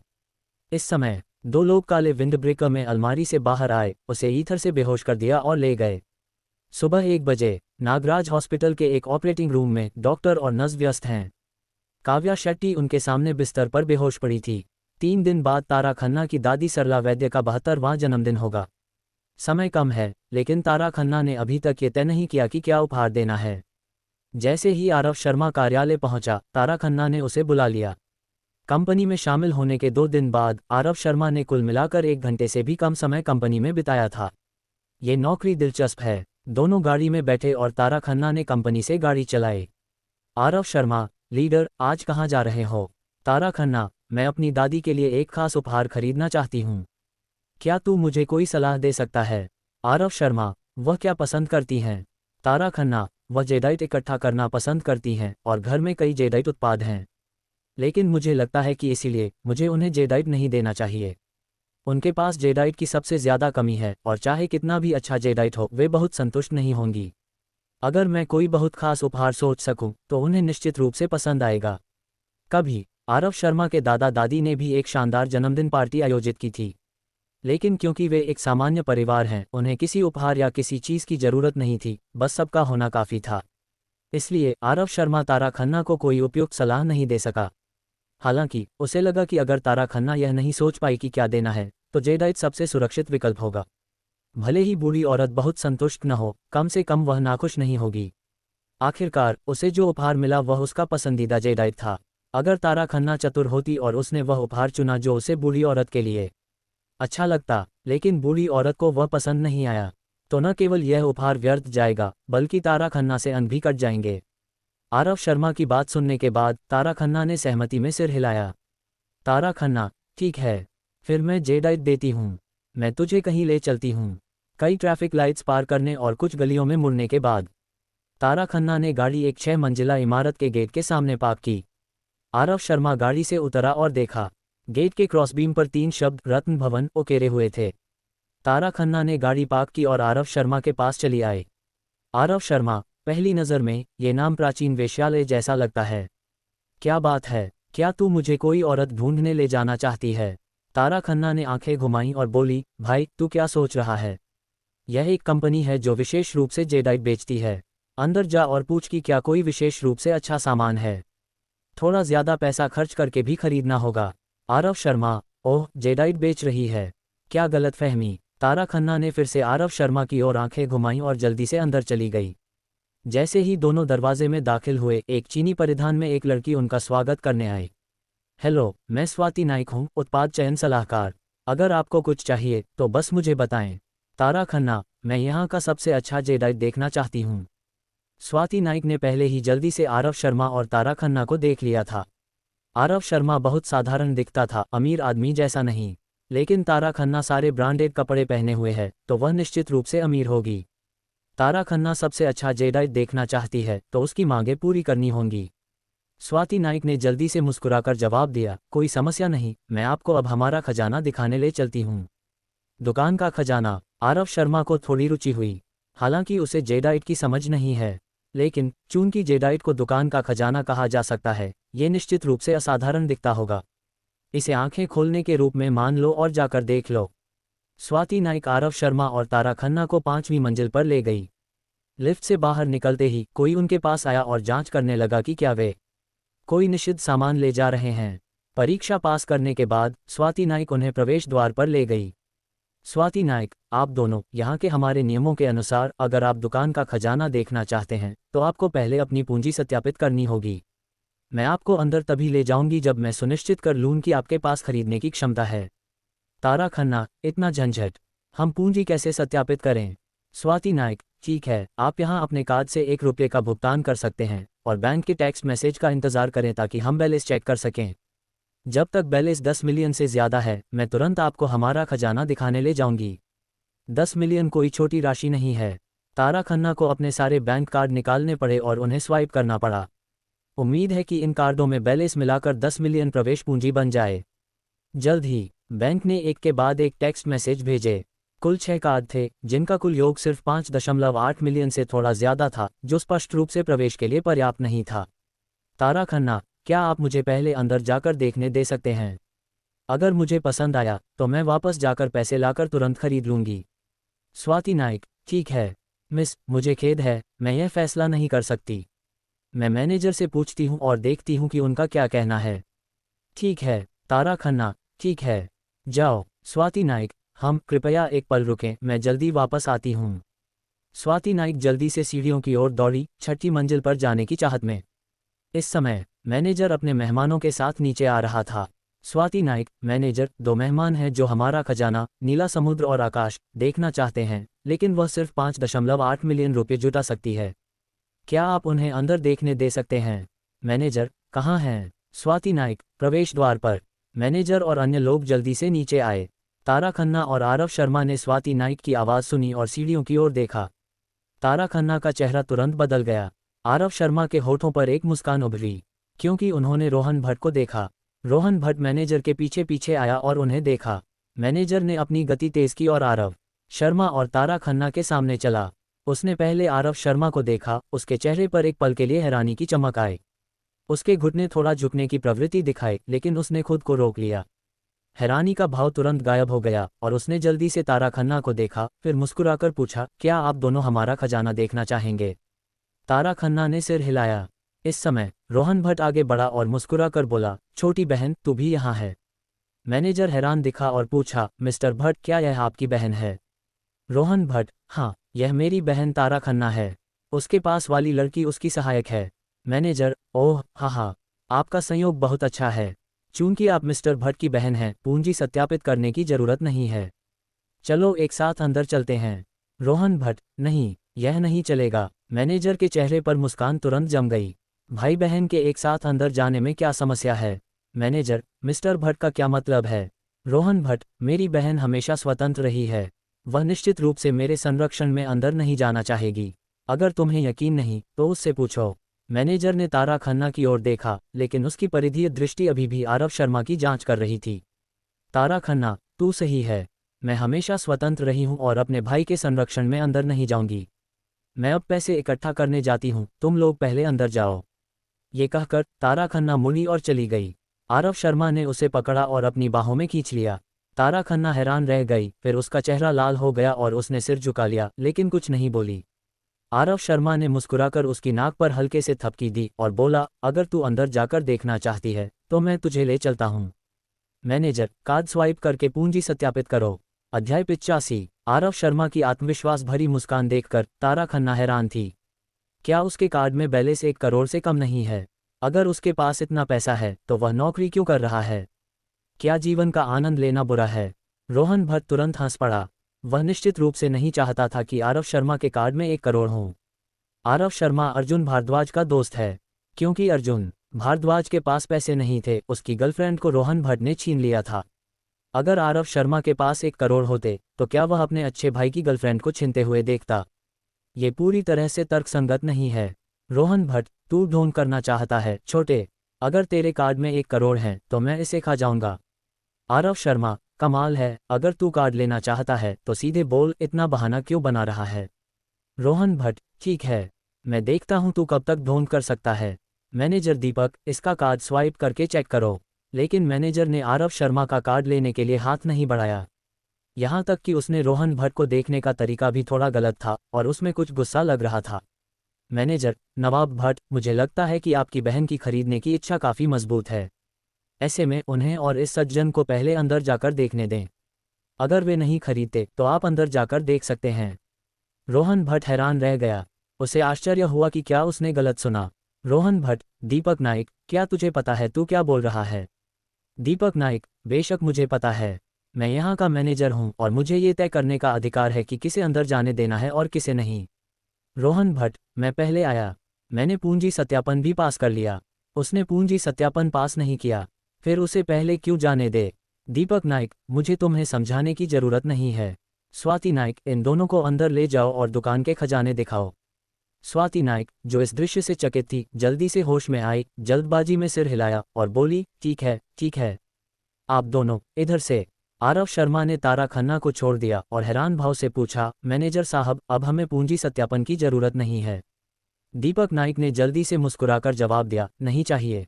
आप दोनों की खरीदने की इच्छा बहुत मजबूत है। मैं एक अपवाद बनाकर आपको पहले देखने दे सकता हूँ। आरव शर्मा ने सिर हिलाया, मुस्कुराया और रोहन भट्ट से बोला, नवाब भट्ट, माफ़ करना, तुम्हें मेरा कार्ड लेने का मौका भी नहीं मिला।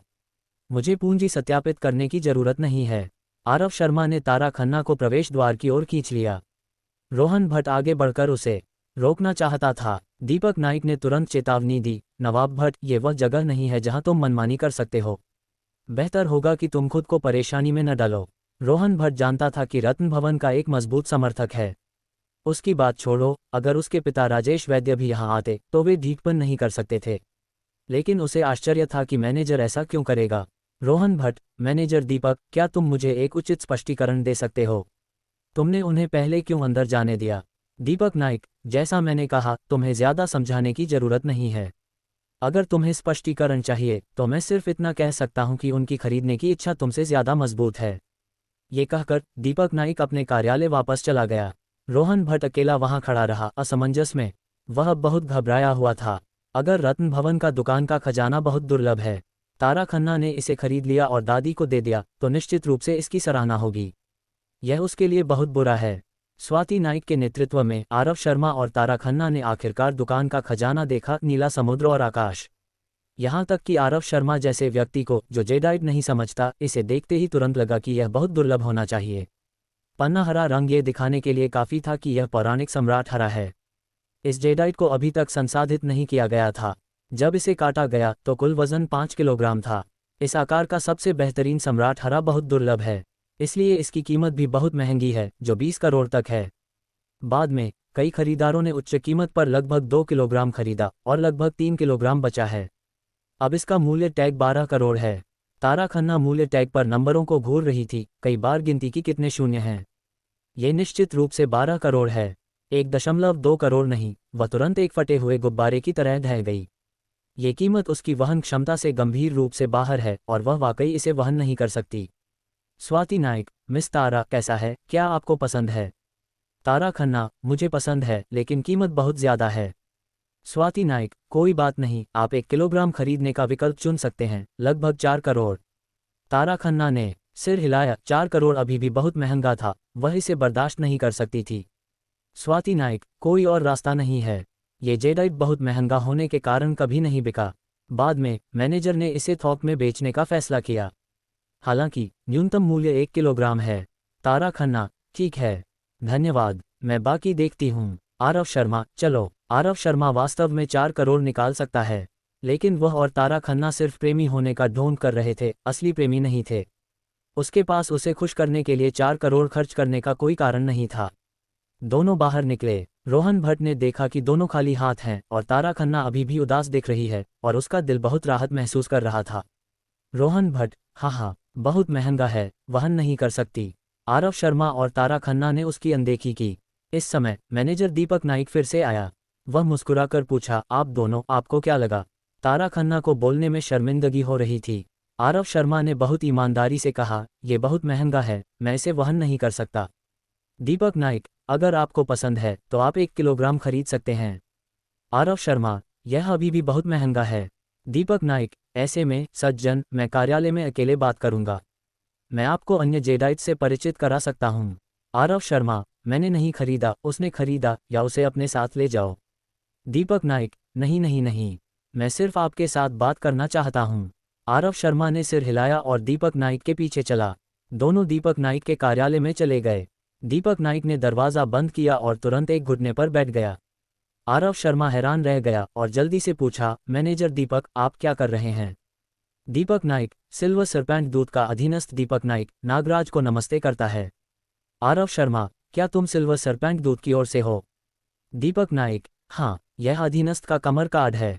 कृपया नागराज इसे देखें। ये कहकर दीपक नाइक ने अपनी कमर से एक जेड पट्टिका निकाली जो एक नवजात शिशु की हथेली के आकार की थी। जेड पट्टिका पर एक सफ़ेद ड्रैगन उकेरा हुआ है और सफ़ेद ड्रैगन के नीचे दीपक नाइक शब्द भी उकेरे हुए हैं। ये सफ़ेद ड्रैगन बिल्कुल वही है जो सिल्वर सरपेंट दूत शालिनी ठाकुर के वीचैट अवतार में है, इसलिए इसमें कोई नकलीपन नहीं होना चाहिए। अब आरव शर्मा को समझ आ गया। अभी दीपक नाइक ने अचानक अपना मन बदल लिया और उसे पूंजी सत्यापन के बिना अंदर जाने दिया। वह और तारा खन्ना जैद देखने गए क्योंकि उसने उनकी पहचान ली थी। दीपक नाइक, अधीनस्थ ने कल रात वीडियो में नागराज का पवित्र चेहरा देखा था और अभी एक नज़र में नागराज की पहचान कर ली। बस अधीनस्थ को नागराज और तारा खन्ना के बीच के रिश्ते का पता नहीं था, इसलिए मैंने इसे स्पष्ट नहीं किया। आरव शर्मा, तुमने सही किया। आखिरकार हमारा नागराज संगठन एक रहस्यमयी शक्ति है, इसलिए बेहतर है कि बाहरी लोगों को इसके बारे में पता न चले। दीपक नाइक, समझ गया। कृपया नागराज स्पष्ट करें कि उस जेडाइट के साथ क्या करना है। आरव शर्मा, ये रत्न भवन नागराज संगठन की संपत्ति है। दीपक नाइक, नागराज को वापस? हाँ, नागराज संगठन का उद्योग भी आरव शर्मा का उद्योग है। वह जेडाइट 12 करोड़ का था, इसलिए इसे तारा खन्ना को मुफ्त में देने का कोई कारण नहीं था। हालांकि इसे रोहन भट्ट को बेचना संभव है। आरव शर्मा, इसे रोहन भट्ट को 15 करोड़ में बेचो। तुमने कहा कि तारा खन्ना और मैं पैसे इकट्ठा करने वापस गए हैं और उसे खरीदने के लिए ललचाओ। दीपक नाइक, समझ गया। हालांकि जहां तक मेरे अधीनस्थ को पता है, रोहन भट्ट और तारा खन्ना ताज होटल्स के नियंत्रण के लिए लड़ रहे हैं। स्पष्ट रूप से तारा खन्ना आपकी दोस्त हैं, नागराज, लेकिन रोहन भट्ट नहीं है। अगर रोहन भट्ट इसे खरीद लेता है तो उसकी जीत की संभावना ज्यादा होगी। आरव शर्मा, चूंकि मैं इसे उसे बेचने की हिम्मत कर रहा हूं, मुझे पूरा भरोसा है कि यह जेडाइट कोई भूमिका नहीं निभाएगा। दीपक नाइक, समझ गया। मेरे अधीनस्थ निश्चित रूप से इसका पालन करेंगे, लेकिन तारा खन्ना को अपनी दादी के लिए एक उपहार तैयार करना होगा। सबसे अच्छा जेड रोहन भट्ट को दे दिया गया, वह और क्या उपहार तैयार कर सकती है? देखकर कि आरव शर्मा थोड़ा परेशान लग रहा है, दीपक नाइक ने जल्दी से पूछा, मेरे अधीनस्थ की हिम्मत है कि क्या नागराज तारा खन्ना के उपहार के बारे में चिंतित हैं? आरव शर्मा ने सिर हिलाया। दीपक नाइक, मेरे अधीनस्थ के पास एक बहुत अच्छा सुझाव है। मैं गारंटी देता हूं कि तारा खन्ना की दादी को ये पसंद आएगा और ये तारा खन्ना को रोहन भट्ट के साथ प्रतिस्पर्धा में बढ़त दिलाने में भी मदद कर सकता है। क्या नागराज इसे सुनना चाहेंगे? अध्याय 86। चूंकि दीपक नाइक के पास एक अच्छा समाधान है, आरव शर्मा निश्चित रूप से रुकेगा। आरव शर्मा, सुनाओ। दीपक नाइक ने सिर हिलाया और अपना सुझाव बताया। ताज होटल्स ग्रुप स्थानीय संचालन से संतुष्ट नहीं है और हमेशा विस्तार करना चाहता है। ताज होटल एक 4 सितारा होटल है और एक स्टोर के विस्तार की लागत बहुत अधिक है। इसलिए पिछले 2 वर्षों में ताज होटल पूंजी समर्थन की तलाश में रहा है। हालांकि पूंजी निवेश की तलाश की प्रक्रिया सुचारू नहीं रही है। ताज होटल 5 सितारा होटल से बदतर है, लेकिन कीमत लगभग समान है। इसके कारण उच्च स्तरीय ग्राहक सीधे 5 सितारा होटल चुनते हैं, न कि ताज होटल। वे निम्न स्तरीय ग्राहक लगभग 1000 रुपये प्रति रात के कमरे की दर वाले होटल में रहने का खर्च नहीं उठा सकते। इसलिए हाल के वर्षों में ताज होटल का लाभ कम हो रहा है। वे पूंजी अल्पकाल में बड़ा पैसा कमाना चाहती हैं और कोई भी ताज होटल में निवेश करने को तैयार नहीं है। नागराज संगठन एक निवेश कंपनी को नियंत्रित करता है जिसे सूर्य वेंचर्स कहा जाता है। आरव शर्मा सूर्य वेंचर्स के माध्यम से ताज होटल में निवेश कर सकता है। इसका श्रेय तारा खन्ना को जाता है। वह अपनी दादी की जन्मदिन की दावत में इस सहयोग समझौते को प्रस्तुत करती है, जो निश्चित रूप से एक बड़ी उपलब्धि होगी। पूरा वैद्य परिवार और ताज होटल्स ग्रुप उसे प्रशंसा की नज़रों से देखेगा। सूर्य वेंचर्स ताज होटल्स ग्रुप को यह भी संकेत दे सकता है कि वह तारा खन्ना को अध्यक्ष के रूप में लेने की ओर झुका हुआ है। यहाँ तक कि थोड़ा और स्पष्ट रूप से ये सीधे कह सकता है कि सूर्य वेंचर्स की ताज होटल्स ग्रुप में पूंजी निवेश की शर्त यह है कि तारा खन्ना अध्यक्ष के रूप में ले। दीपक नाइक के सुझाव को सुनने के बाद आरव शर्मा को लगा कि यह काफ़ी विश्वसनीय है। आरव शर्मा, ठीक है, इसे ऐसे ही करो। तुम शालिनी ठाकुर को सूचित करो और इसे जल्द से जल्द व्यवस्थित करो। दीपक नाइक, मेरे अधीनस्थ आदेश लेते हैं। आरव शर्मा, मैं जा रहा हूँ। योजना का पालन करो। दीपक नाइक, यह अधीनस्थ समझता है। अधीनस्थ सम्मानपूर्वक नागराज को विदा करता है। आरव शर्मा ने सिर हिलाया और बाहर चला गया। तारा खन्ना और रोहन भट्ट पीठ पीछे खड़े थे, एक दूसरे की अनदेखी करते हुए। इस हद तक दोनों ने अपने चेहरे फाड़ दिए थे, क्योंकि उनकी नज़र में अगर रोहन भट्ट इस जेडाइट को ले सकता है और बूढ़ी औरत को खुश कर सकता है तो अध्यक्ष पद पक्का हो जाएगा। आरव शर्मा को आते देख तारा खन्ना ने जल्दी से लिफ्ट नीचे दबाए। जैसे ही दोनों लिफ्ट में घुसे, दीपक नाइक जल्दी से रोहन भट्ट को ढूंढने आया। रोहन भट्ट ने मन बना लिया था कि उसे अंदर जाकर देखना होगा कि वह जेडाइट कितना शानदार है। अगर यह वाकई दुर्लभ है तो इसे जरूर लेना होगा। रोहन भट्ट, मैनेजर दीपक, तुमने क्या कहा? दीपक नाइक, ये हमारे और क्लाइंट के बीच का रहस्य है और हम नवाब भट्ट को नहीं बता सकते। रोहन भट्ट, तो क्या मैं अब अंदर जाकर देख सकता हूँ? दीपक नाइक, नहीं, उन्होंने पहले ही इसे खरीदने का फैसला कर लिया है। अब वे पैसे इकट्ठा करने वापस जा रहे हैं। मैं तुम्हें अंदर जाकर देखने नहीं दे सकता। जैसा कि आरव शर्मा ने अनुमान लगाया था, रोहन भट्ट इसे सुनकर घबरा गया और जल्दी से पूछा, कितना? मैं थोड़ा ज्यादा दे सकता हूँ। दीपक नाइक चुप रहा। रोहन भट्ट ने जारी रखा, तू सबको बेचता है तो ज्यादा मैं क्यों नहीं बेचता? सही कहा ना? दीपक नाइक, ये बात सही है, लेकिन मैंने उन्हें इंतजार करने का वादा किया था। अब मैं इसे तुम्हें बेचूंगा तो उन्हें कैसे समझाऊं? रोहन भट्ट, रत्न भवन की ताकत के साथ क्या तुम्हें उन्हें समझाने की जरूरत है? दीपक नाइक अचानक समझ गया, हंसते हुए बोला, इसमें दम है। अगर तुम वाकई ज्यादा पैसा खर्च कर सकते हो तो मैं इसे तुम्हें बेच दूंगा। रोहन भट्ट, हाँ, चिंता मत कर, मैं निश्चित रूप से उनसे ज्यादा दूंगा। मुझे अभी अंदर ले चलकर दुकान के खजाने दिखाओ। दीपक नाइक ने सिर हिलाया और व्यक्तिगत रूप से रोहन भट्ट को दुकान के खजाने देखने के लिए अंदर ले गया। क्योंकि दादी को जैड बहुत पसंद है। रोहन भट्ट ने जैड पर कुछ शोध किया है। एक नज़र में वह देख सकता था कि यह शीर्ष ग्रेड सम्राट हरा बहुत अच्छी स्थिति में है और यह निश्चित रूप से सबसे अच्छा है। लेकिन 12 करोड़ की कीमत देखकर वह तुरंत हैरान रह गया। ये निमा बहुत महंगा है। दीपक नाइक, नवाब भट्ट, आपको क्या लगता है? रोहन भट्ट, यह अच्छी चीज़ है, लेकिन कीमत बहुत महंगी है। दीपक नाइक, यहाँ तक कि सम्राट हरे का एक छोटा टुकड़ा भी बहुत कीमती है। और इतना बड़ा बुटीक टुकड़ा, इसमें कुछ प्रीमियम होना ही चाहिए। अगर तुम नहीं खरीदते तो कोई बात नहीं, तुम्हारी बहन के बॉयफ्रेंड ने पहले ही इस पर चर्चा की है, वे निश्चित रूप से इसे खरीदेंगे। तुम्हारी दादी को ये जेडाइट निश्चित रूप से पसंद आएगा। एक पोते के रूप में तुम्हें बढ़त मिली है, लेकिन अगर तुम्हारी बहन इसे दादी को दे देती है तो स्थिति उलट जाएगी। न केवल तुम्हारी बहन को बढ़त मिलेगी, बल्कि वह कम से कम तुम्हारे बराबर हो जाएगी। तुम्हें क्या लगता है? रोहन भट्ट ने सिर हिलाया, यह मानते हुए कि दीपक नाइक सही है। इस समय आरव शर्मा ने दीपक नाइक को फ़ोन किया। दीपक नाइक ने जानबूझकर इसे रोहन भट्ट को दिखाया और बोला, उसने फ़ोन किया है, तुम्हें जल्दी सोचना चाहिए। ये कहकर दीपक नाइक ने फ़ोन उठाया। आरव शर्मा, हाय मैनेजर दीपक, तुम्हें उस जेडाइट को हमारे लिए रखना होगा और इसे निश्चित रूप से रोहन भट्ट को नहीं बेचना है। दीपक नाइक का दिमाग तेजी से चला, उसे पता था कि आरव शर्मा उसकी मदद कर रहा है, रोहन भट्ट को उच्च कीमत पर जल्दी खरीदने के लिए मजबूर कर रहा है। इसलिए उसने स्पीकर फोन दबाया ताकि रोहन भट्ट भी सुन सके। दीपक नाइक, मिस्टर शर्मा, हो सकता है कि आप इतना पैसा न जुटा सकें, इसलिए मैं नवाब भट्ट को अंदर ले आया इसे देखने के लिए। आरव शर्मा, यह नहीं चलेगा। क्या हमने सहमति नहीं की थी? तुम अपना मन कैसे बदल सकते हो? दीपक नाइक, मिस्टर शर्मा, मुझे वाकई खेद है। आरव शर्मा, ओह, ये जेडाइट मेरी गर्लफ्रेंड के लिए बहुत महत्वपूर्ण है, हमें इसे लेना ही होगा। ऐसे में हम 14 करोड़ देते हैं, तुम इसे अभी भी हमारे लिए रखो। चिंता मत करो, रोहन भट्ट इतना पैसा कभी नहीं देगा। यह मेरी गर्लफ्रेंड का एकमात्र मौका है और हमें इसे लेना होगा। दीपक नाइक, ऐसा है, ठीक है, मैं उसे अब बाहर ले जाता हूँ, तुम लोग जल्दी से पैसे इकट्ठा करो। कम से कम आधा पैसा इकट्ठा करना होगा ताकि हम आपको चीज़ें ले जाने दे सकें। बाकी आधा पैसा 1 महीने के भीतर देना होगा। आरव शर्मा, कोई समस्या नहीं, खुशी से सहयोग। ये कहकर आरव शर्मा ने फ़ोन काट दिया। दीपक नाइक ने रोहन भट्ट की ओर कंधे उचकाए और बोला, नवाब भट्ट, तुमने भी सुना, वे इतना पैसा खर्च करने को इतने इच्छुक हैं, मेरे पास उन्हें न बेचने का कोई कारण नहीं है। रोहन भट्ट हिचकिचाया। आरव शर्मा ने अभी जो कहा वह काफ़ी सही है। ये तारा खन्ना का एकमात्र मौका है।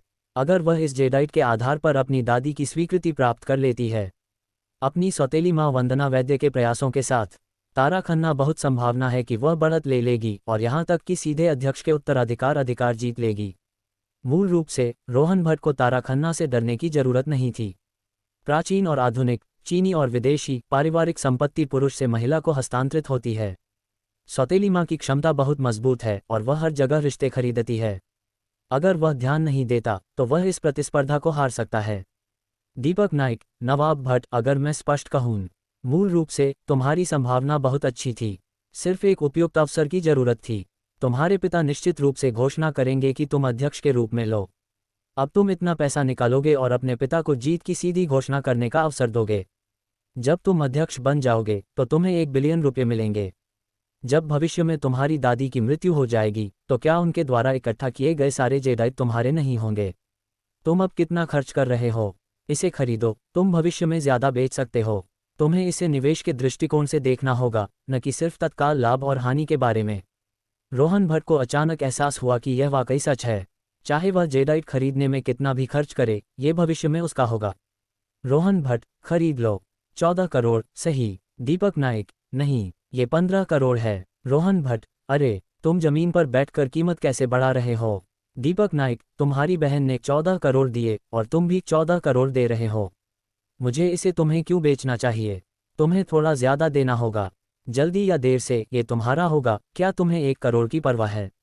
रोहन भट्ट, ये सही है। 15 करोड़ तो 15 करोड़, मैं इसे लेता हूँ। दूसरी ओर आरव शर्मा और तारा खन्ना कंपनी वापस जा रहे हैं। इस समय दीपक नाइक ने आरव शर्मा को एक टेक्स्ट मैसेज भेजा। नागराज को रिपोर्ट, रोहन भट्ट फंस गया है। आरव शर्मा के मुंह के कोने पर एक मुस्कान उभरी। जब तक रोहन भट्ट फंस गया, उसका 15 करोड़ बर्बाद हो जाएगा। अध्याय 87। तारा खन्ना के दिमाग में एक सवाल घूम रहा था। दीपक नाइक ने अचानक अपना रवैया क्यों बदला और उसे और आरव शर्मा को पूंजी सत्यापन के बिना दुकान के खजाने देखने की अनुमति क्यों दी? स्क्रीच, ब्रेक की तेज आवाज हुई। तारा खन्ना की गाड़ी अचानक रुक गई। आरव शर्मा को सीट बेल्ट बांधनी पड़ी, वरना वह विंडशील्ड से टकरा जाता। आरव शर्मा, क्या हुआ? तारा खन्ना ने सिर घुमाया और बहुत गंभीरता से पूछा, तू वास्तव में कौन है? आरव शर्मा, शांतिपुर का ग्रामीण, तेरा सहायक। तारा खन्ना, तूने निश्चित रूप से अन्य पहचाने छिपाई हैं। अभी मैनेजर दीपक ने हमें बिना पूंजी सत्यापन के जेड क्यों देखने दिया? आरव शर्मा, तेरी वजह से। तुझे ये समझ नहीं आया? तारा खन्ना, मेरी वजह से? क्यों? आरव शर्मा, तू और तेरा भाई अध्यक्ष के उत्तराधिकार के लिए लड़ रहे हो, ये दुनिया को पता है। तारा खन्ना ने सिर हिलाया। ये वाकई कोई रहस्य नहीं है, लेकिन यह उसकी वजह से क्यों है? आरव शर्मा ने समझाया, उसे पता है कि तू और रोहन भट्ट उत्तराधिकार के लिए लड़ रहे हो और दोनों बूढ़ी औरत की जन्मदिन की दावत का फायदा उठाना चाहते हो।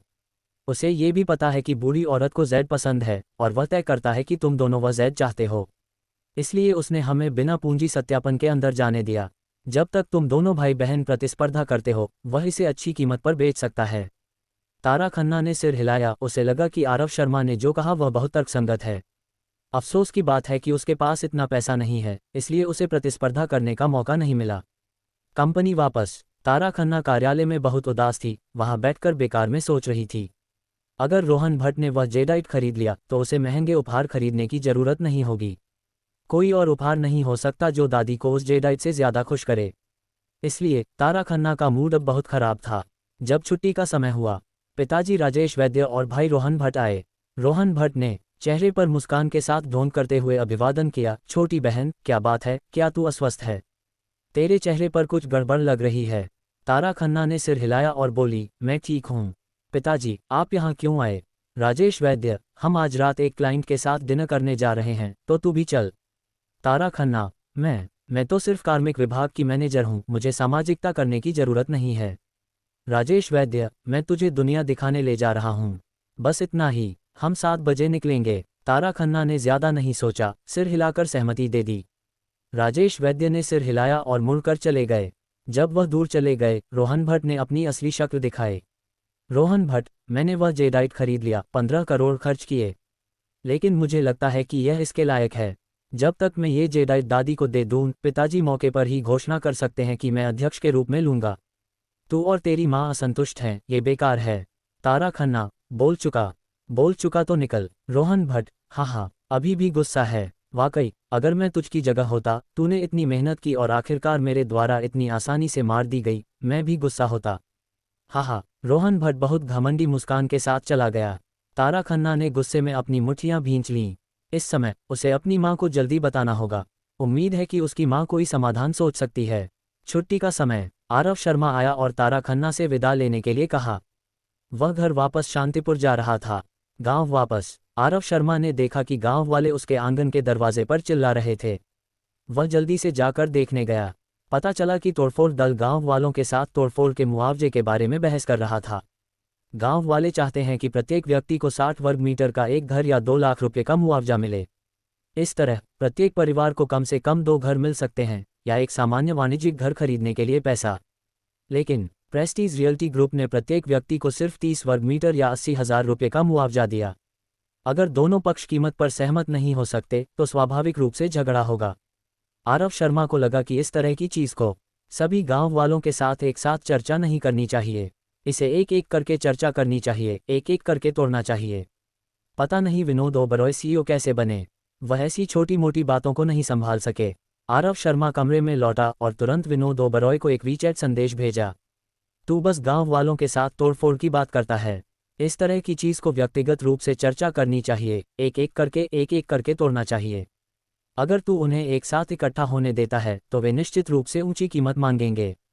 विनोद ओबरॉय ने खबर देखी और जल्दी से आरव शर्मा को अपनी गलती स्वीकार करने के लिए फ़ोन किया। परिवार बाहर था और आरव शर्मा विनोद ओबरॉय से ज़्यादा बात नहीं करना चाहता था। अगर उन्होंने उसे सुना तो उसे कारण बनाकर टालने का तरीका ढूंढना पड़ता। आकस्मिक रूप से कुछ शब्दों में समझाने के बाद आरव शर्मा ने फ़ोन काट दिया। अब आरव शर्मा के पास पहले से ही 2 कंपनियां हैं, प्रेस्टीज रियल्टी और अज्योर टेक्सटाइल्स लिमिटेड। इन्हें हर समय छिपाना ठीक नहीं है। उसे एक उचित स्पष्टीकरण सोचना होगा और अपने परिवार से स्वीकार करना होगा। इस समय उसे अपनी हाल ही में हासिल की गई स्टॉक गॉड स्किल की याद आई।